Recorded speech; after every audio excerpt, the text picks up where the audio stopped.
नमस्कार किसान भाइयों, कार्यक्रम कृषि दर्शन के आज के अंक में आप सभी का बहुत बहुत स्वागत है। किसान भाइयों, अगर बात की जाए एक और भारतीय संस्कृति, हमारा परिवेश, हमारे तीज त्योहार, हमारे दिनचर्या में अगर हम आपको बोलें कि गऊ के बिना ये अधूरे हैं, तो जी हाँ, ये 100% सत्य है कि गऊ के बिना ये सब कुछ बहुत अधूरे हैं। और दूसरी तरफ अगर बात की जाए हमारे किसान भाई और उनकी खेती किसानी की, तो उनकी तो दिन की शुरुआत ही गऊ माता के साथ होती है। तो अगर हम आज आपको एक ऐसे किसान भाई से मिलवाएं जो कि गऊ रक्षक हैं, गऊ पालक हैं, और उन्होंने एक बूढ़ी गाय से आज उनके पास में 30 गाय हो चुकी हैं, तो चलिए आज के दिन हम आपको मिलवा रहे हैं एक ऐसे ही सफल किसान भाई से जो कि गौ पालक हैं, जिनका नाम है दिनेश वर्मा। तो चलिए हम आज इनसे आप मिलवाते हैं और सुनते हैं इनकी सफलता की कहानी। नमस्कार, आपका बहुत बहुत स्वागत है। राम राम। दिनेश वर्मा जी, आप सबसे पहले तो हमारे किसान भाइयों को ये बताइए कि आपने जो प्राकृतिक खेती है इसको चुनने का क्या कारण है आपका? इसका बड़ा कारण ये है, सारा समाज और पूरा देश विश्व जानता है कि पंजाब से जो बीकानेर के लिए ट्रेन चलती है उसका नाम कैंसर ट्रेन नहीं, लेकिन कैंसर ट्रेन पड़ा है। अच्छा जी। वो अत्यधिक बीमारियों के कारण पड़ा, इसलिए प्राकृतिक खेती को चुना है। जी जी जी। प्राकृतिक खेती क्या है, क्यों करना चाहिए और उसके फायदे क्या है? प्राकृतिक खेती करना और उसके फायदे के बड़ा कारण ये है कि हमारे जो पूर्वज थे, अगर हमारे दादाजी की बात करें, उनसे पहले की जो लोगों की बात करें, वो सब प्रकृति के साथ चलते थे। प्राकृतिक चलने का साथ ये है कि अगर व्यक्ति एक दूसरे का सहयोग करेगा तो सब काम बड़ी आसानी से चलेगा, किंतु अगर व्यक्ति सिर्फ अपना ही अपना चाहेगा तो कभी भी बैलेंस नहीं बनेगा, और बैलेंस बिगड़ने के कारण ही सारा मामला बिगड़ा है। जी जी जी। और गौ जो माता है वो प्राकृतिक खेती से कैसे जुड़ी हुई है? उसका रिलेशन ये है कि एक साइकिल जो होता है, हाँ जी। भाई गाय घास खाएगी, फिर उसको दूध देगी, गोबर करेगी, उसको अर्थवर्म मतलब केंचुए खाएंगे, फिर वो डिकम्पोस्ट होगा, फिर जमीन में जाएगा। एक चक्र की अगर बात करें, जैसे परिवार में चक्र होता है, सेम गाय और धरती एक दूसरे के पूरक है, एक गाड़ी के दो पहिए की तरह। जी जी जी। तो अगर हम हमारे किसान भाइयों को भी ये बताना चाहें कि अगर उनके पास में गौ माता है तो वो प्राकृतिक खेती आसानी से कर सकते हैं, जीरो बजट की खेती कर सकते हैं। जो भारतीय नस्ल की गाय है साहिवाल, इसको संरक्षण करने का काम का बीड़ा उठाया हुआ है आपने, वो आप उसके विषय में बताएं। उसका कारण ये है कि भारतीय जो गाय है, ये हमारा जो भारत देश है, हमारा भारत देश कृषि प्रधान देश है, और इसमें प्राथमिकता जब किसान को दी हुई है, देश कृषि प्रधान देश है, उसके माध्यम से गाय के बिना खेती संभव नहीं है। तो इसलिए देसी गाय का संरक्षण संवर्धन इसलिए किया गया है, गाय नहीं तो खेती नहीं। हमारा एक मानना ऐसा भी है, समृद्ध किसान खुशहाल भारत। अगर किसान ही समृद्ध नहीं होगा तो भारत देश खुशहाल नहीं रह सकता। गाय अगर आराम से रहेगी तो देश हमारा बिल्कुल आराम में रहेगा। जी जी जी। देसी गाय और विदेशी गाय में अंतर अगर आप समझाना चाहें। देसी गाय और विदेशी गाय में अंतर समझाने की अगर हम बात करें तो 2007 में न्यूजीलैंड के एक वैज्ञानिक द्वारा तमाम तरह के दूध में रिसर्च हुई थी। तो उस रिसर्च के कारण ये पाया गया कि जैसे सोना और चांदी में जो अंतर पाया जाता है, लोहे तांबे पीतल में जो अंतर पाया जाता है, इस प्रकार से अगर आप माने तो देसी गाय के दूध को अमृत कहा जाता है, भैंस के दूध को तो नहीं कहा जाता है, गाडर बकरी के नहीं कहा जाता है। इसलिए सर्वप्रथम जो देसी गाय है उसके दूध को सर्वोत्तम उत्तम माना गया है। अगर इनके दूध में अंतर की अगर हम बात करें तो जितने गुण अगर लैब टेस्ट कराए जाए तो भारतीय गाय सबसे ऊपर निकलेगी, और एचएफ जर्सी जो हाइब्रिड काऊ है उनको काऊ कह सकते हैं, गाय भी नहीं कह सकते हैं। जी जी जी। उनका पायदान सबसे नीचे पहुंच जाता है। दूसरी अगर बड़ी बात करें, किसानों को समझने की बात करें, उपभोक्ता समझने की बात करें, जब लैब टेस्ट इनका हुआ तो विदेशी गायों के दूध में BCM7 नामक का एक मादक पदार्थ है। मादक की बात करें तो ये नशे में आता है। और नशा वो जो BCM7 वो अफीम में भी पाया जाता है। तो उसके कारण तमाम तरह की बीमारियां मनुष्य को होती है। और देसी गाय के दूध को अमृत कहा गया, ना कि उसको कहा गया। जी जी जी जी। आपने एक बूढ़ी गाय से 30 गाय आज आपके पास है, आप उनका संवर्धन कैसे करते हैं? हमने सुना है कि जो आप अपनी फसल लगाते हैं वो पूरी बेचते नहीं है, अपनी गायों को खिलाते हैं। तो इसके विषय में हमारे किसान भाइयों को बताएं कि किस प्रकार से आप उन्हें पालते हैं, पोसते हैं, और जिसके लिए आपको अवार्ड भी मिले हुए हैं। बिल्कुल जी। इसका बड़ा कारण ही, जैसे आपने कहा कि उनको बेचते नहीं, गायों को खिलाते हैं। एक कहावत हमारे पूर्वजों ने कही है कि जैसा खाओगे अन्न ऐसा होगा मन। वही व्यक्ति जो चीजें खाएगा उसका मन ऐसा ही होगा। जैसा पियोगे पानी ऐसी होगी बाणी। जी। तो अगर हमारी गाय को, जैसे मान लीजिए थोड़ी बात कहूँ, एक कट्ठे में हमने फसल लगाई गायों को चारे के लिए, हाँ जी। उसमें बार बार फर्टिलाइजर डालेंगे, ठीक है। तो वही न्यूट्रिशन उस फसल के अंदर, उस फीड के अंदर जाएगा, जी। वही गाय के अंदर जाएगा, और वो गाय के अंदर जाके वो आपके मिल्क या दूध में आएगा, वही आपका बच्चा पिएगा। अगर उस गाय को जैसे मेरी तरह गाजर, चुकंदर, भुट्टे, सतावर, अश्वगंधा, नीम अगर सारी चीज़ें खिलाते हैं, तो वही उस गाय के दूध में आएंगे, तो हमारा न्यूट्रिशन वैल्यू हमारे दूध की क्यों नहीं बढ़ेगी। बिल्कुल ठीक। दूसरी बात कि इनको खिला देते हैं, मार्केट में नहीं बेचते हैं। हाँ जी। किसान हमारा ऐसा रहा है, दुर्भाग्य की बड़ी बात है, जैसे कान सिंह जी निर्माण राजस्थान के किसान हैं, उनका एक कहना है, किसान अपनी नीयत साफ कर ले और सरकार अपनी नीति साफ कर ले, जी जी। तो देश फिर बड़ी अच्छी गति के ऊपर चला अरे जाएगा। वाह, भाई अगर हम बदमाशी करते रहेंगे सही। तो वो व्यक्ति अगर रिश्वत नहीं देंगे तो वो रिश्वत लेंगे कैसे। वो गाय को अच्छी चीज खिलाएंगे और बचती है तो मार्केट में, जी। अगर वो दाम नहीं देता तो हमारी गाय को खिलाएंगे। हाँ जी, बिल्कुल बिल्कुल। सरकार भी अब लगातार नीतियां बना रही है और समझा भी रहे हैं हमारे कार्यक्रम के भी माध्यम से कि आप प्राकृतिक खेती करें। तो क्या जब आप प्राकृतिक खेती करते हैं तो अपने जो आसपास के जो आपके भाई बंद हैं उनको भी आप समझाते हैं और उनको भी प्रेरित करते हैं? हाँ जी। उसका बड़ा वाक्य ये होता है कि मेंटल की बात करें, मेंटल व्यक्ति को पागल कहा जाता है। ठीक है। पहले तो जैसे मैंने अपने आइडियल किसको माना है, दशरथ मांझी को। अच्छा जी। भाई दशरथ मांझी पहाड़ तोड़ सकते हैं, बिल्कुल ठीक तो है। हम भी कुछ कर सकते हैं। अपने आप को कभी कम नहीं आंकना चाहिए। जब मैं कुछ कार्य करता हूँ, कुछ काम फेल भी होते हैं। गेहूं, चने, जो पारंपरिक फसलें, उसका एक लेवल होता है, जी। व्यक्ति उसी लेवल से चलता है। हाँ जी। कभी प्याज 10 रुपए किलो, कभी 100 रुपए किलो, बिल्कुल, हाँ। लेकिन तकनीक किसान को समझना है। जी जी जी। बार बार हमारा डीडी किसान चैनल है, दूरदर्शन भोपाल है, जी। ये हमको नए नए एक्सपर्ट किसान से, नए नए साइंटिस्टों से मिलाते हैं। जी। अब उनको देखकर हमको समझना कब भाव ऊपर नीचे क्या क्या कहानी बनती है। जी। तो हमको दूसरे लोगों के पास हमारी समस्या के सुझाव है, लेकिन उसका निदान तो हमारे पास ही है। बिल्कुल भाई बिल्कुल। हमको उसके लिए अनुशासित होना पड़ेगा। हाँ जी। अगर हम अनुशासित है, मान लीजिए कोई व्यक्ति ड्यूटी जाता है, उसका 8 घंटे की टाइम वो पूरा देता है, तो हम किसान का, अगर हमारे खेत को पूरा टाइम देते तो बरोबर हमको फायदा होने लगेगा। बिल्कुल बिल्कुल, ये तो बहुत ही अच्छी बात है। आजकल देखने को अमूमन मिल रहा है कि सड़कों पर, शहरों में गाय बड़ी ही मतलब एक बेतरतीब रूप से कहीं बैठी हैं, कहीं टक्कर लग रही है। आप इनके लिए क्या सोचते हैं? ये जो हमारी गौ माता है, इनका क्या कुछ संरक्षण हो सकता है? क्या खेती किसानी में इनका कुछ उपयोग हो सकता है? क्या सरकार को कुछ करना चाहिए या आम जन को ही आगे आना चाहिए? इसके लिए गाय ना तो कलेक्टर साहब की है, ना जी। मुख्यमंत्री जी की, जी। ना प्रधानमंत्री। हाँ जी। गाय किसान की है। हाँ जी। गाय किसान रख सकता है, लेकिन जिस चीज का रेट बहुत तेज गति से बढ़ता है, मतलब उसकी कमी है। ठीक है। जिस चीज की वैल्यू नहीं है, मतलब उसको कचरा समझते हैं। बिल्कुल ठीक। गाय हमारे देश में एक और बात है, दूध को फेड की दृष्टि से नापता है, जी ना कि उसकी वैल्यू क्या है, जी। ठीक है। उसमें क्या गुण है। जी। गाय का दूध मानव शरीर के अनुरूप सृष्टि और भगवान ने बनाया है। एक दिन का बच्चा माँ अगर नीहे या दूध नहीं उतरता है तो आप गाय का दूध पिला सकते हो, ना कि भैंस का, ना जर्सी का, ना बकरी का, बिल्कुल। क्योंकि वो उस शरीर के तापमान के बरोबर गाय के दूध का तापमान होता है। जी। अब मैं रोड की गाय के ऊपर बताता हूँ, इसका फायदा तो बताया है। अगर उस गाय का महत्व किसान को ही समझाना पड़ेगा। जब बड़ी बड़ी कंपनी अपने प्रोडक्ट का प्रचार कर सकती है, हाँ जी। तो हमारी गाय खेती तो कराएगी, लेकिन वो रोड पे है, उसको गौमाता का दर्जा दिया, उसके अंदर अमृत है। उस अमृत को मुझे आपको बताना पड़ेगा कि इस गाय के दूध में ये फायदा, तो आप जरूर लगो। जी, जन जागरण की थोड़ी सी जरूरत है हाँ इसमें। भाई, वो एक बिल्कुल कहावत है ठीक ना हाँ कि जी। बोलने वाले के बोंडे बिक जाते, जो नहीं बोलता उसकी ज्वार रखी रह जाती है। बिल्कुल बिल्कुल ठीक तो है, गाय को बिल्कुल सही। किसान को लाना पड़ेगा, हाँ वो फिर जी। बताना पड़ेगा जी। कि भैंस का दूध पीने से आपको कब्जी हो सकती है, जी। ब्लॉकेज हो सकता है, हाँ जी। लेकिन गाय का दूध पी के सोने से फायदा ही होना है। जी जी जी। हमने सुना है कि जो आपके कृषि उत्पाद है वो दूसरे किसानों के अमूमन आपका जो कीमत है वो थोड़ी ज्यादा है, तो उसका कारण बताएं आप। उसका कारण ये है, छोटी सी कहानी बताऊंगा। अगर 1 लीटर चारामार दवाई दूसरा किसान लाता है तो सारे प्रकार के चारे को खत्म कर देता, 1200-1300 रुपये लीटर में। हाँ। लेकिन मैं 1 एकड़ में निदाई मजदूरों से करवाता हूँ तो आज 300 रुपये अपने व्यक्ति पर व्यक्ति मिलता है। तो हर 15 दिन में, ऐसा कहा कि 15 दिन के पखवाड़े में नया नया प्रकार का चारा 12 दूनी 24 प्रकार के उगता है। अब हर बार अगर मैं 3000 या 3600 रुपये महीना लगाता हूँ उसमें, तो मुझे उसमें एडिशनल जोड़ना पड़ेगा। अगर किसी व्यक्ति को शुद्ध चीज चाहिए तो उसको दाम ज़्यादा देना पड़ेगा। अब अच्छा। रही बात ज़्यादा महंगे बिकने की, तो मेरे जो उपभोक्ता है उनको मैं आमंत्रित अपने घर पे करता हूँ। अच्छा जी। और उनके सामने दिखाता हूँ यहाँ क्या हो रहा है। जी। मेरे पास 30 गाय है, दूध कितना दे रही है। हाँ जी।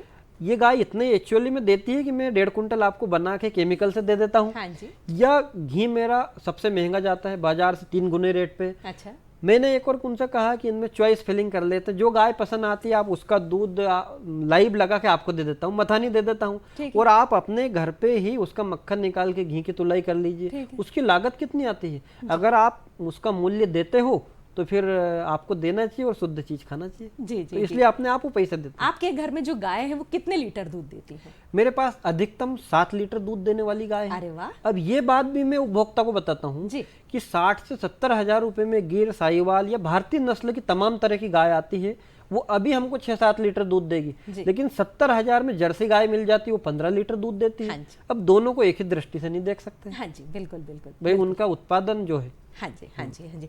संपूर्ण पोषण आहार वाटिका लगाओ, ये आपका नारा है, तो इसके विषय में आप बताएं कि आपने जो संपूर्ण पोषण आहार वाटिका लगाई है उसका महत्व क्या है और क्यों लगाना चाहिए?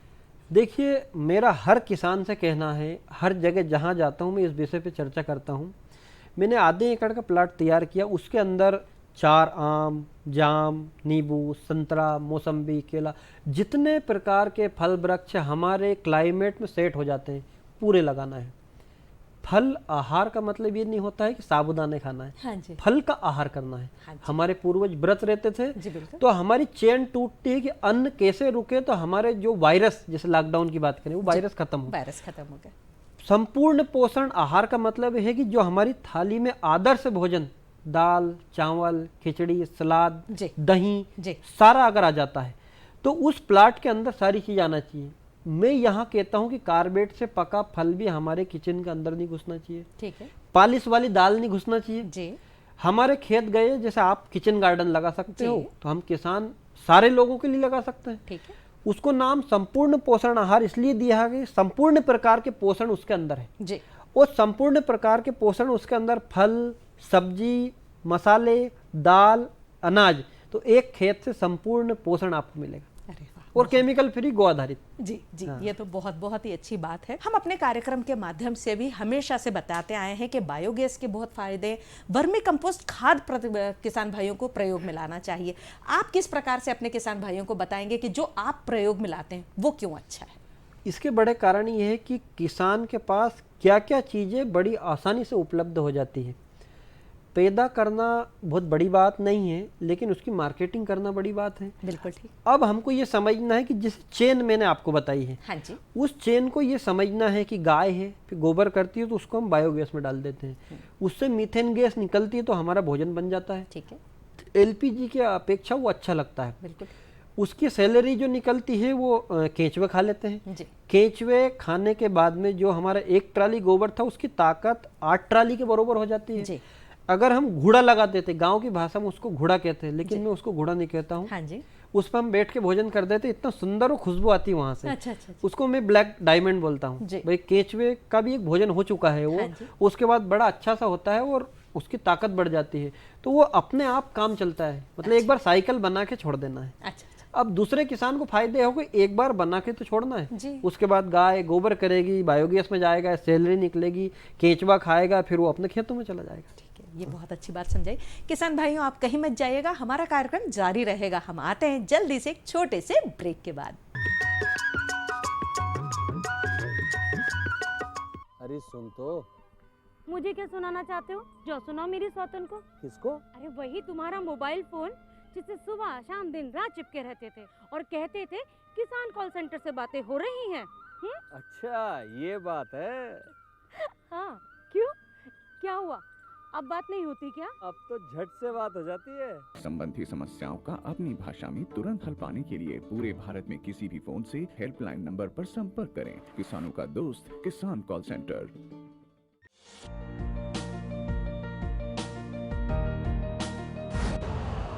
यूरिया का स्वदेशी उत्पादन 70 लाख टन बढ़ाने के लिए 6 उर्वरक संयंत्रों का उद्धार किया जा रहा है।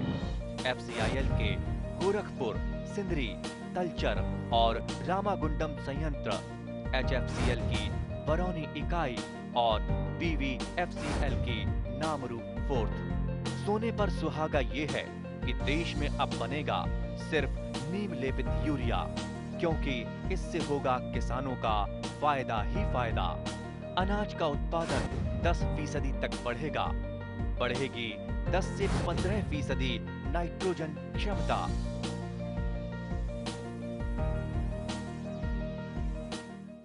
किसान भाइयों, ब्रेक के बाद आप सभी का एक बार फिर से बहुत बहुत स्वागत है। आज के अंक में हम चर्चा कर रहे हैं कि किस प्रकार से गाय माता हमारे खेतों के लिए, हमारे जीवन के लिए, हमारे पर्यावरण के लिए जरूरी है। और इसी विषय को लेकर आज हम आपको मिलवा रहे हैं हमारे गौ पालक किसान भाई से, जिनका नाम है दिनेश वर्मा जी। तो चलिए अपनी बातचीत को आगे बढ़ाते हैं। दिनेश जी, जैसे कि किसान भाई परेशान है, आजकल अमूमन देखने को मिल रहा है कि हर मौसम में बारिश हो जाती है। किसान भाइयों को पता ही नहीं कि कब गर्मी पड़ जाएगी, कब शाम को रात होते होते बारिश आ जाएगी।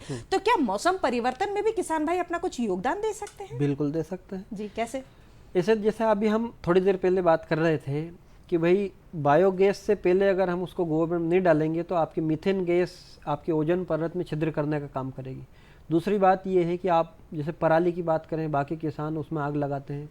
जैविक खेती अनुसंधान केंद्र गाजियाबाद में बेस्ट डिकम्पोजर तैयार किया है। हाँ जी। उसका हम स्प्रे करते हैं तो हमारा जितना भी कार्बनिक पदार्थ मिट्टी मिल जाता है वो खेत को खाद लगाने का काम करता है। बिल्कुल ठीक। घूड़ा अगर आप लगाते हो तो उस घूड़े में बारिश भर पानी गिरेगा, उसमें से फिर मीथेन गैस निकलेगी। हाँ जी। फिर वो वायुमंडल को गड़बड़ करेगी। ठीक है। बायोगैस लगाने से पेड़ की कटाई बंद होगी तो क्लाइमेट में उसका फायदा बिल्कुल। कहीं ना कहीं हो जाएगा। बिल्कुल। पोषण आहार वाटिका में बहुत सारे वृक्ष लगाए हैं। अगर व्यक्ति थोड़े थोड़े लगाता है तो केमिकल का स्प्रे नहीं करेगा, क्योंकि हमारे बच्चों को खिलाना है। ज़्यादा वृक्ष लगाएगा तो क्लाइमेट में उसका फायदा जरूर।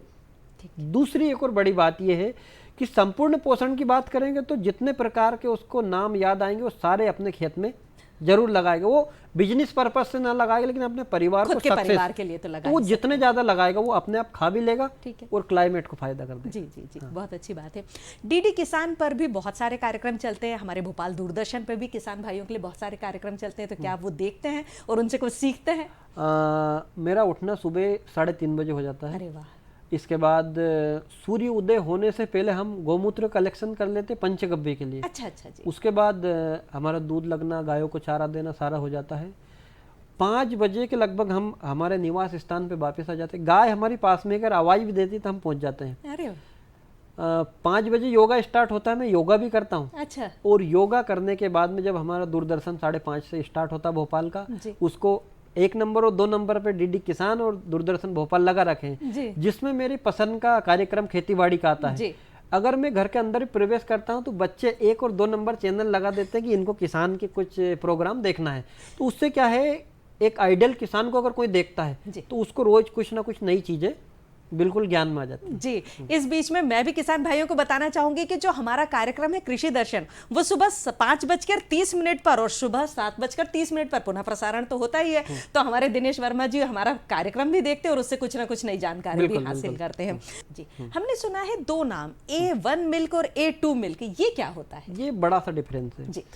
हमारा देश पहले से विश्व गुरु रहा है, ठीक है। लेकिन चाल पहले से चल जाती है जी। तो हम पीछे रह जाते हैं। हाँ जी। A1 मतलब व्यक्ति एक हिसाब से बात करें तो अच्छा माना जाता है, लेकिन A1 अच्छा नहीं, A2 अच्छा, हमको सेकेंडरी पोजीशन मिली है। अच्छा। हम अच्छे हैं। हाँ जी। लेकिन हमारा नंबर बाद में लगा है।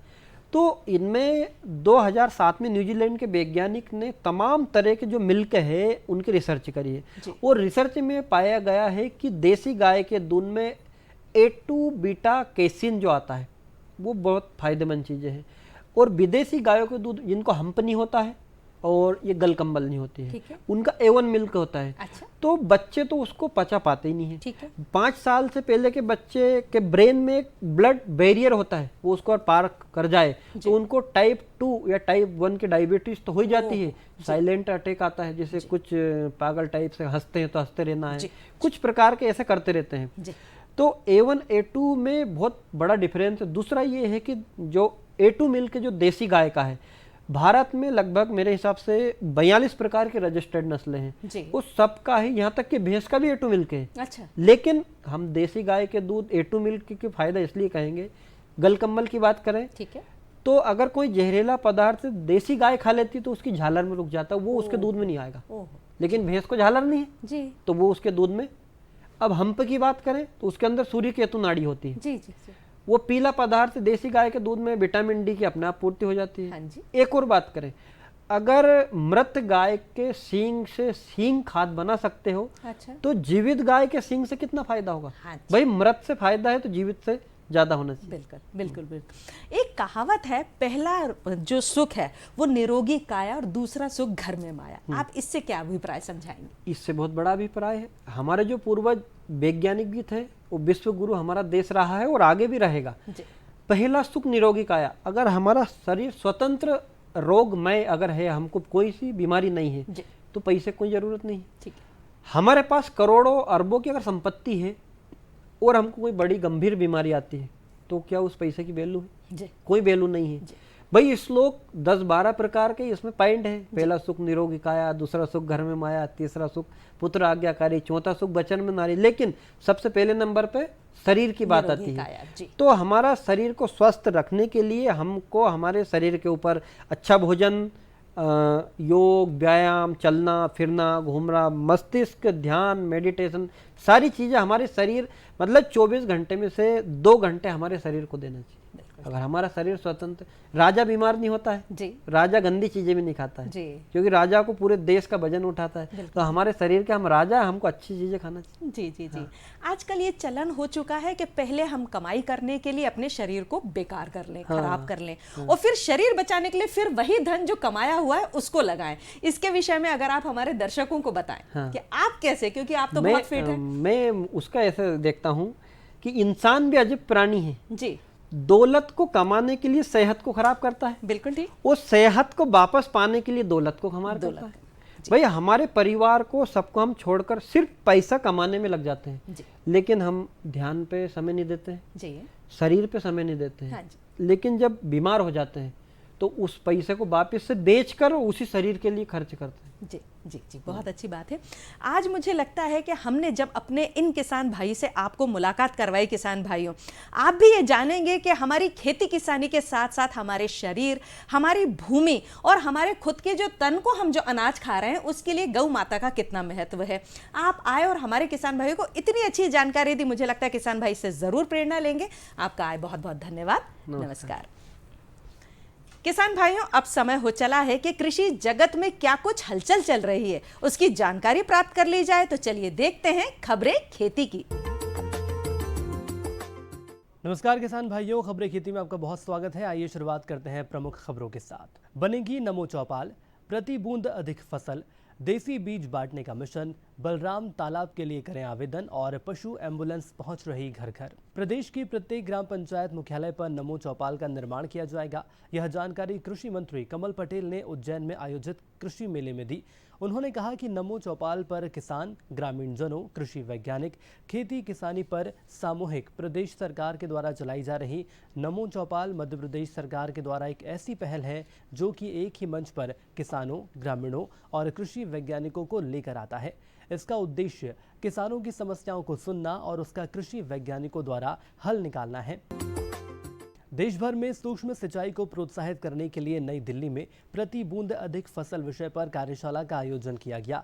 केंद्रीय कृषि एवं किसान कल्याण विभाग द्वारा आयोजित इस राष्ट्रीय कार्यशाला में प्रौद्योगिकियों को अपनाने और सूक्ष्म सिंचाई कवरेज को बढ़ाने पर जोर दिया गया है।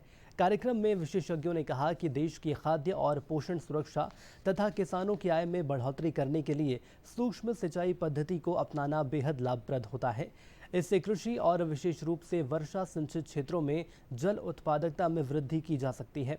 साल 2016 से देश भर में केंद्र सरकार द्वारा संचालित प्रति बूंद अधिक फसल योजना चलाई जा रही है।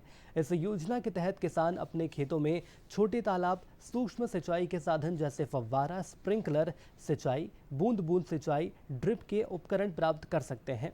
इसके साथ ही सिंचाई के इस माध्यम से उचित फसल प्रबंधन और जल संचयन के साथ प्रबंधन विधियों आदि के बारे में प्रशिक्षण भी प्राप्त कर सकते हैं। जैविक खेती और देसी बीजों का प्रयोग आज के समय की ज़रूरत है। कुछ किसान ऐसे भी हैं जो कि देसी बीजों को न सिर्फ अपना रहे हैं बल्कि उन्हें अपनाने के लिए अन्य किसानों को भी प्रेरित कर रहे हैं। ऐसे ही एक किसान और समाज सेवी हैं वाराणसी के प्रेम प्रकाश सिंह रघुवंशी, जो पिछले 17 वर्षों से देश भर में घूम घूम कर किसानों को देसी बीज बांटने का काम कर रहे हैं। मध्य प्रदेश के किसानों को भी अलग अलग सब्जियों और फसलों के बीज मुफ्त में दे चुके हैं। भोपाल जिले के सैकड़ों किसान श्री रघुवंशी से प्राप्त बीजों का लाभ उठा रहे हैं। उनके द्वारा 200 से अधिक सब्जियों और फसलों की प्रजातियां विकसित की गई हैं। अब तक गेहूं की 80, अरहर की 10 और धान की 25 प्रजातियों सहित सब्जियों और फलों की नायाब प्रजातियां भी श्री रघुवंशी विकसित कर चुके हैं। अरहर की प्रजातियों की मांग किसानों के बीच खूब है। भारत सरकार द्वारा उनके द्वारा विकसित अरहर की प्रजाति को अरहर कुदरती के नाम से श्री रघुवंशी के नाम से रजिस्टर्ड किया गया है। श्री रघुवंशी को पूर्व राष्ट्रपतियों सहित विभिन्न प्रदेशों की सरकारों द्वारा उनके इस काम के लिए सम्मानित किया जा चुका है। वाराणसी के छोटे से इस किसान का एकमात्र यही ध्येय है कि हमारा देश प्राकृतिक और जैविक खेती की ओर लौटे और अपने देसी बीजों को अपनाकर किसान भरपूर लाभ उठाए। अधिक से अधिक किसानों को सिंचाई सुविधा उपलब्ध कराने के लिए सरकार द्वारा प्रधानमंत्री कृषि सिंचाई योजना के तहत सिंचाई के संसाधनों, स्रोत के निर्माण, सिंचाई यंत्र आदि पर आर्थिक सहायता उपलब्ध कराई जाती है। सरकार ने पिछले वर्ष योजना में कुछ नए संशोधन कर योजना को राज्य के सभी जिलों में लागू कर दिया है। कृषि विभाग ने 2023 व 24 के लिए बलराम तालाब योजना का लक्ष्य जारी कर दिया है। इच्छुक किसान योजना का लाभ लेने के लिए ऑनलाइन आवेदन कर सकते हैं। इस योजना में सामान्य कृषकों को अपने खेतों में बलराम ताल निर्माण के 40% अधिकतम 80,000 रुपए का अनुदान दिया जाएगा। देश में पशुपालकों को अच्छी स्वास्थ्य सुविधा उपलब्ध कराने के लिए मोबाइल पशु चिकित्सा एम्बुलेंस सुविधा उपलब्ध कराई जा रही है, जिससे पशुपालकों को घर बैठे ही पशु उपचार की सुविधा मिल सकेगी। इसके लिए टोल फ्री नंबर भी शुरू कर दिए गए हैं। इसी कड़ी में मध्य प्रदेश सरकार ने 406 पशु चिकित्सा एम्बुलेंस की शुरुआत की है। मुख्यमंत्री श्री शिवराज सिंह चौहान ने गौ रक्षा संकल्प सम्मेलन का शुभारंभ किया और प्रदेश के शहरी क्षेत्रों एवं सभी विकासखंड के लिए 406 पशु चिकित्सा एम्बुलेंस को हरी झंडी दिखाकर रवाना किया। इस अवसर पर मुख्यमंत्री श्री शिवराज सिंह चौहान ने कहा कि अब एम्बुलेंस केवल इंसान के लिए ही नहीं, गौ माता और अन्य पशुओं के इलाज के लिए भी उपलब्ध होगी। एम्बुलेंस में एक पशु चिकित्सक और सहायक उपलब्ध होंगे। आपात स्थिति में पशुओं के इलाज के लिए टोल फ्री नंबर 1962 जारी किया गया है। और इसी के साथ किसान भाइयों, कृषि दर्शन के खास कार्यक्रम खबरें खेती में आज के लिए इतना ही। दीजिए इजाजत, नमस्कार। किसान भाइयों, आज के अंक में हमने आपको मुलाकात करवाई एक गौपालक किसान भाई से। अगर आप हमारा आज का यह अंक देखना भूल गए हो तो कल सुबह 7:30 पर पुनः प्रसारण आप देख सकते हैं। अगले अंक में फिर होगी मुलाकात कुछ अन्य कृषि संबंधित जानकारियों के साथ। तब तक के लिए मुझे आज्ञा दीजिए। नमस्कार।